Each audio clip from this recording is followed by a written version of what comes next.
Hello students आज हम अपनी दूसरी बुक फ्लेमिंगो का फर्स्ट पार्ट पढ़ेंगे। तो जो हमारी दूसरी बुक थी विस्टास, उसके 3 लेसन बचे हुए हैं। वो लेसन बहुत ज़्यादा लेंथी हैं, तो उनको हम बाद में करेंगे। पहले इस बुक के कुछ लेसन करने जा रहे हैं। तो इसका सबसे पहला लेसन है द लास्ट लेसन अंतिम पार्ट, रिटन बाई अल्फोंसे डोडेट। तो पहले इस लेसन की घटनाएं हम पढ़ते हैं कि ये कौन से समय से रिलेटेड हैं। तो अल्फोंसे डोडेट जो है वो एक फ्रेंच नॉवलिस्ट, फ्रांसीसी उपन्यासकार और लघु कहानी लेखक हैं। The last lesson is set in the days of the Franco Prussian war 1870 और 1871। द लास्ट लेसन जो लेसन है हमारा, उसको 1870 और 71 के दौरान जो फ्रांस और प्रशिया के बीच में युद्ध हुआ था उस टाइम से संबंधित है ये लेसन। और इस युद्ध में फ्रांस को प्रशिया ने हरा दिया था और इस युद्ध का नेतृत्व किया था बिस्मार्क ने। तो प्रशिया क्या है? प्रशिया जो था, आज के समय में हम जर्मनी, पोलैंड और कुछ भाग ऑस्ट्रिया, इन सब का एक मिला जुला देश जो था उस समय, उसको प्रशिया बोला जाता था। आजकल हम जर्मनी, पोलैंड और ऑस्ट्रिया के कुछ हिस्से हैं वो हम जानते हैं। In this story, the French districts of Alsace and Lorraine have passed into Prussian hands. तो इस कहानी के अंदर जो फ्रांस की डिस्ट्रिक्ट थी अल्सेस और लॉरेन, वो पर्सिया के हाथों में चली गई थी क्योंकि फ्रांस युद्ध हार गया था। तो अब हम इस स्टोरी को पढ़ते हैं, इसकी समरी को हम डिस्कस करते हैं। तो मेन कैरेक्टर्स कौन है इसमें? फ्रेंच है जो कि एक स्टूडेंट है, एम हैमल एक टीचर हैं जो कि फ्रेंच को पढ़ाते हैं, वाचर एक लोहार है जिसका जिक्र इसमें आया है। तो first of all, Franz was late for school and afraid. जब हमारी स्टोरी शुरू होती है तो फ्रेंच अपने घर से निकला था स्कूल जाने के लिए और वो बहुत ज़्यादा डरा हुआ था। तो डरा हुआ क्यों था? क्योंकि उसके टीचर एम हैमल ने उनको कुछ होमवर्क दिया था पहले वाले दिन कि आपको पार्टिसिपल्स, जो ग्रामर का एक लेसन होता है, पार्टिसिपल्स, उन पे कार्य करके लाना है, उसको अच्छे से लर्न करके आना है। लेकिन फ्रेंच को पार्टिसिपल्स के बारे में एक भी शब्द याद नहीं था, इसलिए वो डरा हुआ था स्कूल जाने से। तो उसने सोचा कि क्यों ना वो रास्ते में ही कहीं पे रुक जाए और स्कूल ना जाए। उसने देखा कि धूप खिली हुई थी, पेड़ों की शाखाओं पर पक्षी चहचहा रहे थे और पर्शिया के जो सोल्जर्स थे वो खुले मैदानों में अभ्यास कर रहे थे। इसलिए उसने सोचा कि दिन बहुत अच्छा है और ऐसे दिन उसे स्कूल में नहीं बल्कि बाहर देख रहकर इसका मज़ा लेना चाहिए। तो he did not know anything about participles, वो पार्टिसिपल्स के बारे में कुछ भी नहीं जानता था। तो जब वो ये सोचता हुआ चल रहा था कि वो घर पे ही और कि वो रास्ते में रुक जाए, लेकिन उसकी जो इच्छा थी वो इस बात को नहीं उसने माना और आखिर में उसने डिसाइड किया कि वो स्कूल में ही जाएगा। तो he passed the town hall, town hall के पास से वो गुजरा और there was a crowd in front of the bulletin board. Bulletin board जो समाचार पट होता है, उसके सामने एक भीड़ उसने देखी टाउन हॉल में। एक्चुअल में टाउन हॉल में जो बुलेटिन बोर्ड था उस पे ही सभी बुरी खबरें उनकी आया करती थी, जैसे कि उन्होंने युद्ध हारा है या नहीं, तो किसने सोल्जर्स युद्ध में मारे गए हैं, जैसे इस प्रकार की सभी खबरें टाउन हॉल में लगे हुए इस बुलेटिन बोर्ड के पास पे ही लिखी होती थी। तो जब वो जल्दी जल्दी उस भीड़ को अनदेखा करके स्कूल की तरफ आगे बढ़ता है तो वाचर जो लोहार था उसने उसको देखा और उसने फ्रेंच को कहा कि बच्चे, तुम्हारे पास स्कूल पहुंचने का काफ़ी समय है, तुम इतनी जल्दी मत करो, तुम समय से स्कूल पहुंच जाओगे। लेकिन फ्रेंच ने उसकी तरफ कोई ध्यान नहीं दिया। ही रिच्ड एम हैमल्स गार्डन, और वो जल्दबाजी में एम हैमल के छोटे से बगीचे में पहुंचा जो कि स्कूल में ही उसने बनाया हुआ था, और वो जल्दी जल्दी चला था इसलिए वो हाँफ भी रहा था। तो जब वो बगीचे में पहुंचा और अपनी कक्षा की खिड़की के पास बगीचे से होता हुआ गया, usually there was a great bustle in the school. तो उसने देखा कि कक्षा में कोई शोर नहीं था। It was quite as Sunday morning, वहाँ पे बिल्कुल शांति थी जैसे कि रविवार की सुबह होती है, क्योंकि रविवार को स्कूल की छुट्टी होती है इसलिए वहाँ पे कोई शोर शराबा नहीं होता। तो प्राय स्कूल में बहुत ज़्यादा बशल मीन शोर शराबा हुआ करता था, लेकिन आज संडे की मॉर्निंग की तरह सब कुछ शांत था, वहाँ कोई आवाज़ नहीं थी, सब चुपचाप बैठे हुए थे। Through the window he size classmates. तो जब वो खिड़की के पास पहुंच गया था, उसने खिड़की में से देखा कि उसके जो कक्षा के सहपाठी हैं वो पहले से ही कक्षा में बैठे हुए थे और he was afraid that the teacher would scold him. Scold होता है डांटना। और जब वो लेट हो गया था स्कूल के लिए, तो उसे डर था कि अध्यापक उसे डांटेंगे। But the teacher did not scold him, लेकिन अध्यापक ने, मिस्टर एम हैमल ने उसे नहीं डांटा, बल्कि उसे कहा कि छोटे फ्रेंच, तुम अंदर आ जाओ, हम तुम्हारे बिना ही अपना ये लेसन आज का शुरू करने वाले थे। तो ही वेंट इन। जो फ्रेंच था वो कक्षा में अंदर चला गया। अब अंदर जाने के बाद उसने देखा कि कक्षा में गांव के कुछ बुजुर्ग लोग भी बैठे हुए थे कक्षा के पीछे वाले बेंचेस पे। और ये हैरानी हुई उसको देखकर उन लोगों को कि ये लोग आज क्यों आए हुए हैं। M Hamel was in his new clothes. M Hamel ने अपने नए कपड़े पहने हुए थे, जैसे कि beautiful green coat, frills shirt and little black silk cap all embroider. तो एम हैमल ने नए कपड़े पहने थे।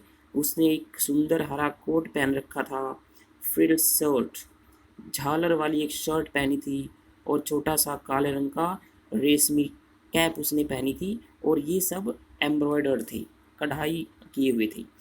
तो ये चीज़ें एम हैमल विशेष रूप से उन अवसर पर पहनते थे जब किसी को इनाम दिया जा रहा हो या फिर कोई विशेष दिन हो, तभी एम हैमल ये कपड़े पहनते थे, अदरवाइज वो नॉर्मल ड्रेस में ही रहते थे। तो जो फ्रेंड्स था उसको ये देखकर हैरानी हुई कि उन्होंने अपने ये विशेष कपड़े क्यों पहने हुए थे। There were village people on the back benches. और जैसा कि हमने पहले ही भी बोला है कि पीछे वाले बेंचेस पर गांव के लोग बैठे हुए थे। इनके अंदर शामिल थे शहर का पहले वाला भूतपूर्व मेयर, एक बूढ़ा होजर नाम का व्यक्ति वहाँ पे था, और बहुत सारे दूसरे व्यक्ति भी जो बुजुर्ग व्यक्ति थे गांव के, वो आए हुए थे। Animal stood up and addressed his class. तो फ्रेंच अपनी कक्षा अपने बेंच पे जाकर बैठ जाता है, लेकिन वो बहुत ज़्यादा डरा हुआ था। तो एम हैमल अपनी कुर्सी से खड़े होते हैं और वो कक्षा को संबोधित करते हैं। उन्होंने बताया कि an order had come from Berlin to teach only German the schools of Alsatian लोरेन।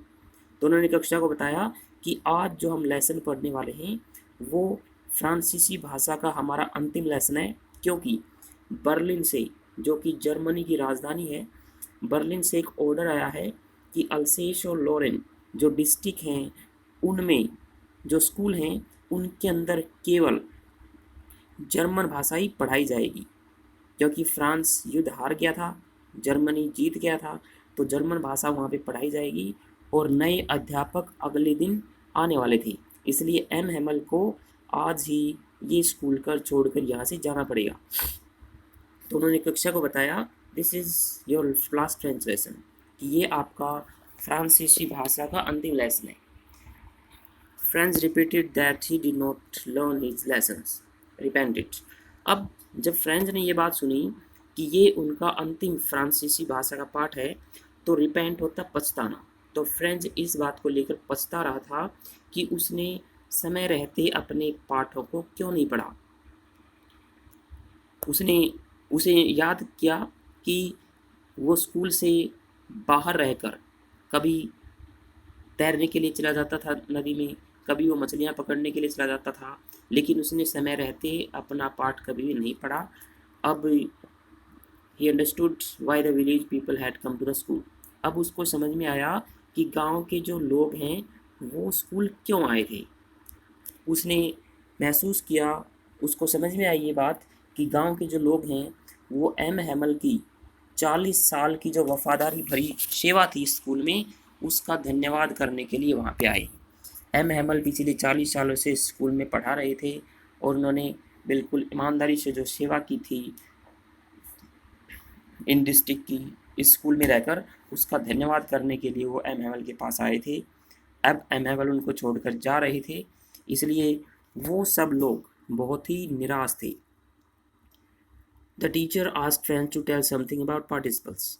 अब टीचर ने एक एक करके कुछ विद्यार्थियों से पार्टिसिपल्स के बारे में प्रश्न पूछे और फ्रेंच पहले ही डरा हुआ था। अब फ्रेंच की बारी थी कि वो पार्टिसिपल्स के बारे में कुछ बताए, लेकिन जब फ्रेंच खड़ा हुआ तो वो पहले ही वर्ड पे अटक गया। लेकिन एम हैमल ने उसको कहा कि मैं आज तुम्हें नहीं डांटूंगा, तुम्हें अपने पाठ अच्छे से पढ़ लेने चाहिए थे। अब देखो कैसा दिन आ गया है, अब तुम फ्रांसीसी भाषा में और कोई पाठ नहीं पढ़ सकोगे। और वो स्वयं भी अपने आप को दोष देता है कि तुम्हारे लेसन अच्छे से तैयार न होने में मेरा भी दोष है। मैं भी तुम्हें अपने लालच में अपने पौधों को पानी देने के लिए यहाँ से भेज दिया करता था, तुम्हें छुट्टी दे दिया करता था। तो इसलिए उसने फ्रेंच को नहीं डांटा। M Hamel asked the class to preserve Franz among them. Preserve होता है सुरक्षित रखना। एम हैमल ने अपनी कक्षा को फ्रांसीसी भाषा को अपने बीच में सुरक्षित रखने के लिए कहा। उन्होंने फ्रांसीसी भाषा के महत्व को उन्हें बताया, saying that it was the most beautiful language in the world, और कहा कि यह संसार में सबसे सुंदर भाषा है। The clearest, the most logical, सबसे क्लियर भाषा है और सबसे तर्कशील भाषा है ये संसार में।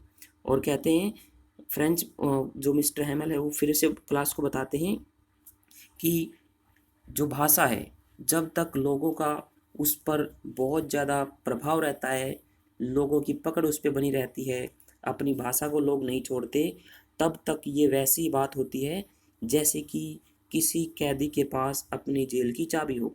मतलब एक भाषा के द्वारा कोई भी देश, कोई भी व्यक्ति अपनी संस्कृति को सुरक्षित रख सकता है। तो एम हैमल ने भी ये बात उनको समझाई कि इस भाषा के द्वारा, अगर ये भाषा हमारे बीच में से गायब नहीं हुई तो इसके द्वारा हम अपनी संस्कृति को मजबूत रख सकते हैं और हम किसी की गुलामी नहीं सह सकते। There was no noise in the class, और कक्षा में कोई भी आवाज़ नहीं आ रही थी, सिर्फ कॉपी के पेजों पर पेन के रगड़ने की आवाज़ हो रही थी। सभी जो स्टूडेंट उस दिन थे क्लास में वो बहुत ध्यान से लिख रहे थे।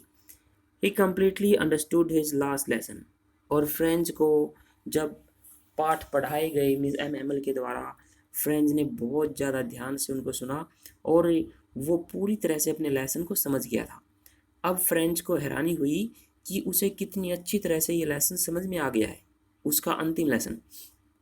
फ्रेंच ने महसूस किया कि शायद उसने अपने पहले वाले लेसन इतने ध्यान से नहीं पढ़े, एम हैमल ने जो उनको बताया था उसने ध्यान से उसको नहीं सुना था, इसलिए उसे पहले वाले लेसन समझ में नहीं आए।